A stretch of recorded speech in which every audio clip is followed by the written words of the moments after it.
Chaudière-Appalaches, au cœur d'un vaste chantier environnemental. Un cadeau local qui fait du bien à toute la région. Une tour d'observation spectaculaire au sommet du mont Saint-Magloire.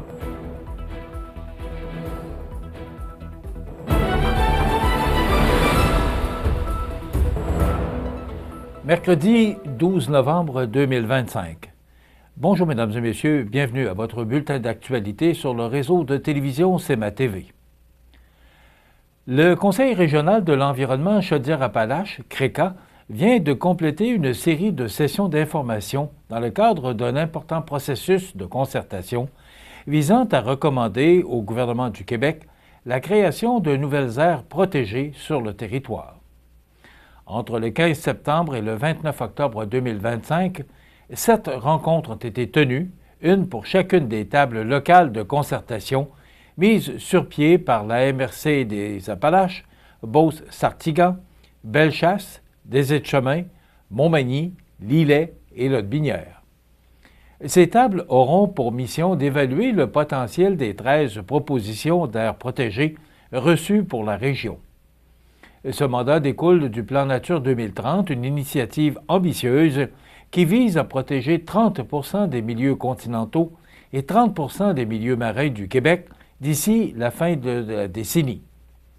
Ces démarches régionales contribueront directement à atteindre cet objectif en identifiant des territoires d'intérêt écologique exceptionnels. Au total, plus de 400 propositions d'aires protégées ont été déposées à travers le Québec à la suite d'un appel à projet lancé par le ministère de l'Environnement, de la lutte contre les changements climatiques, de la faune et des parcs. Chaque conseil régional de l'environnement a ainsi été chargé de coordonner les discussions locales afin de favoriser des recommandations fondées sur le consensus. Notre objectif est de dégager des ententes locales pour désigner des milieux naturels de grande valeur pour la population et la biodiversité, tout en respectant les différentes préoccupations, a déclaré Josée Breton, directrice générale du CRECA.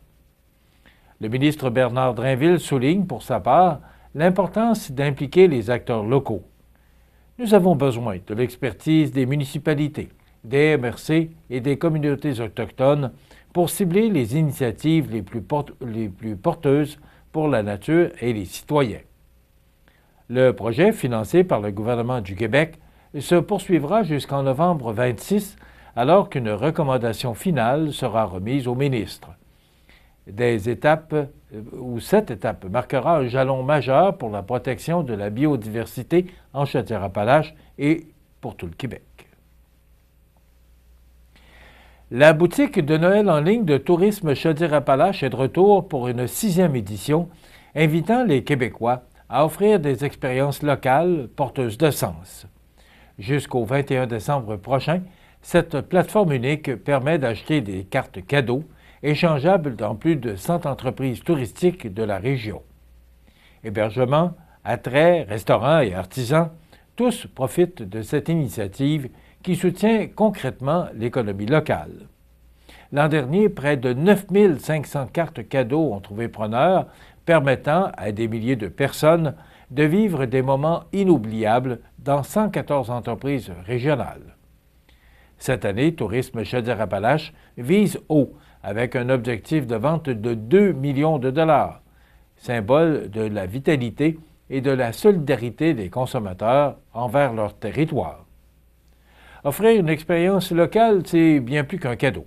C'est poser un geste de fierté et de solidarité envers nos entreprises d'ici, souligne Odile Turgeon, directrice marketing de l'organisme. Selon elle, chaque carte vendue contribue à faire circuler la richesse dans la région et à renforcer le sentiment d'appartenance des citoyens. Les acheteurs bénéficient de rabais variant de 15 à 30 % selon la valeur de leur achat, tandis que les entrepreneurs profitent d'une visibilité accrue et de ventes directes.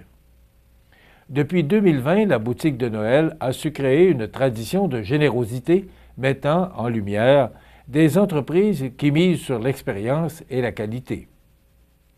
Pour une deuxième année consécutive, Tourisme Chaudière-Appalaches remettra également 1 % des ventes aux maisons de la famille de la région. En 2024, cette initiative avait permis de verser 16 000 $ à 10 organismes, aidant ainsi des familles à vivre pleinement la magie des fêtes. Accessible à l'adresse boutique.chaudiereappalaches.com, la boutique de Noël 2025 représente bien plus qu'une campagne d'achat local. Elle célèbre l'esprit de communauté et le plaisir de donner autrement, ici, chez nous. Une tour d'observation spectaculaire au sommet du mont Saint-Magloire. Tous les détails après la pause. C'est à travers le respect et le besoin de faire plus pour les familles en deuil et l'expérience qui s'est transmise de père en fils que la Maison funéraire Laurent Normand a su au fil du temps se bâtir une réputation de confiance. La Maison funéraire Laurent Normand à Montmagny. Laissez-nous vous accompagner. Le restaurant Pizzeria Porto Bellissimo, un incontournable à Saint-Jean-Port-Joli. Pizza débordante de garniture, menus variés et abordables. Délicieux desserts avec des produits de grande qualité des gâteries de l'Ami. Porto Bellissimo et les gâteries de l'Ami, route de l'église à Saint-Jean-Port-Joli. Ces jours-ci, à votre Légion locale, on fait les choses différemment, avec pour mission de soutenir les vétérans, de s'amuser et d'accueillir tout le monde dans nos rangs. Pas besoin d'être un vétéran pour adhérer à la Légion. En tant que membre, vous vous joindrez à des milliers d'autres au service de nos vétérans, nos communautés et notre pays. Et grâce à notre programme Member Perks, vous économiserez des milliers en magasins, au restaurant et sur des produits et services dans tout le pays. Adhérez à la Légion.ca. Vous regardez C'est ma TV, le réseau de l'information sur la Côte-du-Sud. Le parc du Massif du Sud vient d'ajouter un nouvel attrait majeur à son offre de plein air, soit une impressionnante tour d'observation érigée au sommet du mont Saint-Magloire, le plus haut point de la Chaudière-Appalaches, culminant à 917 mètres d'altitude. En effet, ce projet, véritable symbole du développement durable et de la mise en valeur du territoire, promet d'offrir une expérience panoramique inoubliable aux visiteurs. S'élevant à 63 pieds, soit 19 mètres de hauteur, la structure permet d'admirer une vue à 360 degrés sur les vastes paysages des Appalaches. Partant dégagé, les randonneurs peuvent contempler les Laurentides au nord et le mont Katahdin dans le Maine au sud. En hiver, le décor se transforme en un tableau féerique, alors que les sapins givrés du sommet se métamorphosent en spectres enneigés, créant le célèbre phénomène des fantômes unique à cette montagne. Afin d'assurer confort et sécurité, un abri a été aménagé à proximité immédiate de la tour, offrant aux visiteurs un lieu de repos bienvenu après l'ascension.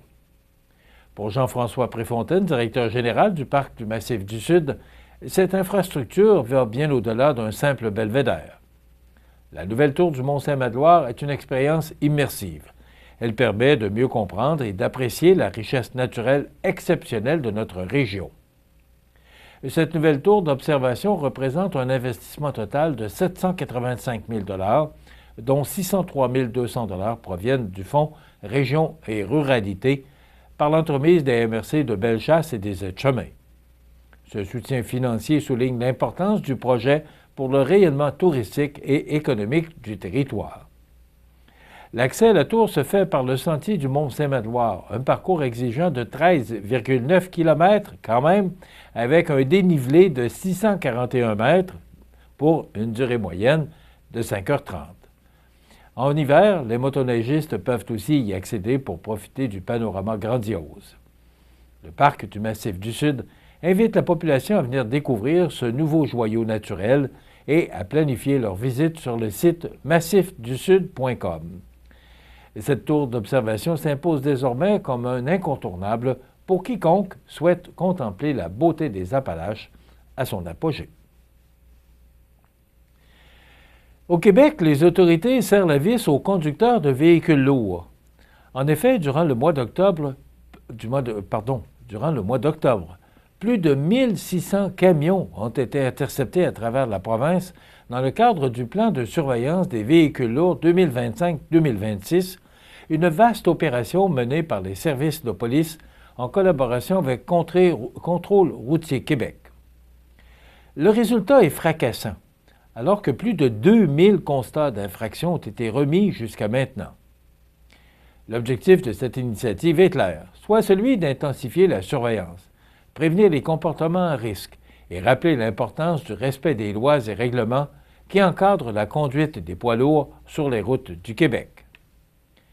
Les infractions les plus fréquentes touchent le non-respect de la signalisation, le suivi de trop près, la distraction au volant, le non-port de la ceinture de sécurité, le refus de céder le passage ainsi que la vitesse excessive. L'opération vise également à sensibiliser les propriétaires, exploitants et conducteurs sur la conformité administrative et mécanique de leurs véhicules tels que les heures de conduite, la ronde de sécurité, les permis, les assurances, les équipements et limiteurs de vitesse. Enfin, l'Association des directeurs de police du Québec, en partenariat avec la Sûreté du Québec, publiera un bilan mensuel des interventions réalisées dans le cadre de ce plan qui se poursuivra jusqu'en 2026. À Montmagny, l'heure est venue pour les propriétaires de chiens de procéder à l'achat ou le renouvellement de la licence annuelle de leurs fidèles compagnons pour l'année 2026.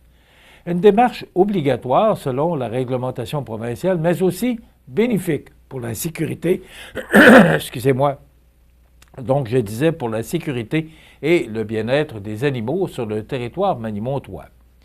Vendue au coût de 25 $, la licence canine offre bien plus qu'une simple conformité.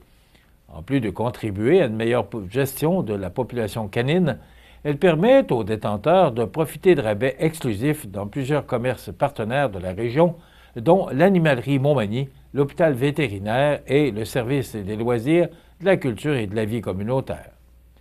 Ce registre municipal s'avère essentiel pour retracer rapidement un chien perdu, en plus de financer les programmes de contrôle des animaux errants et les campagnes de sensibilisation aux nuisances.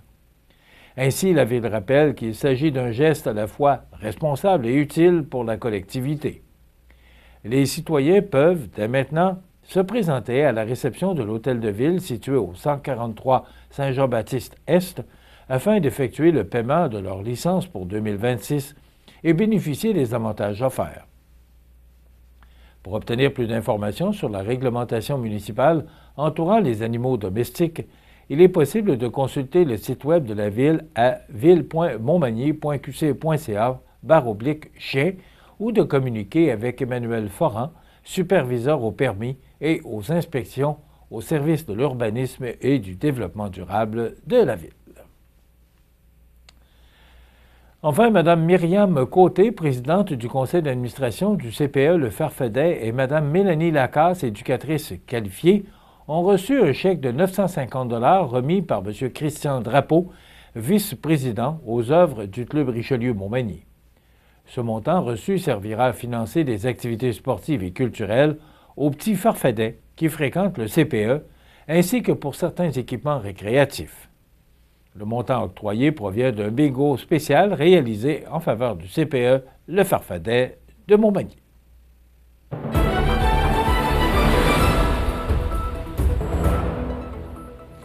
Et au sport, le Caron Industrie de Montmagny, dans la Ligue junior 2A Chaudière-Appalaches, a laissé, une fois de plus, filer une avance pour s'incliner en prolongation, cette fois-ci par la marque de 5-4 samedi dernier face au Véboutin à Plessisville.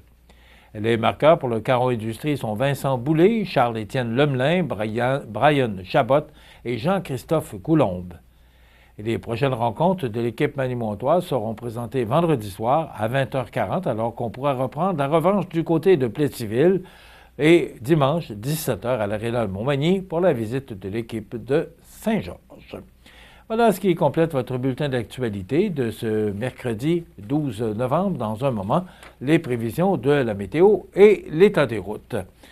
Pour le menu de cette émission du mercredi 12 novembre, dans un moment, on vous présente la chronique culturelle avec Marie-Ève Lamonde et on reçoit Régent Tardy, auteur, histoire qui nous parlera, c'est un livre qu'il a publié sur l'histoire inédite de la première colonie de Québec. Et Audrey Saint-Pierre nous fera part de ses trouvailles chez Uniprix Montmagny. Il y aura bien sûr les commentaires d'actualité de fin d'émission et les avis de décès. Je vous souhaite donc une excellente émission à notre antenne.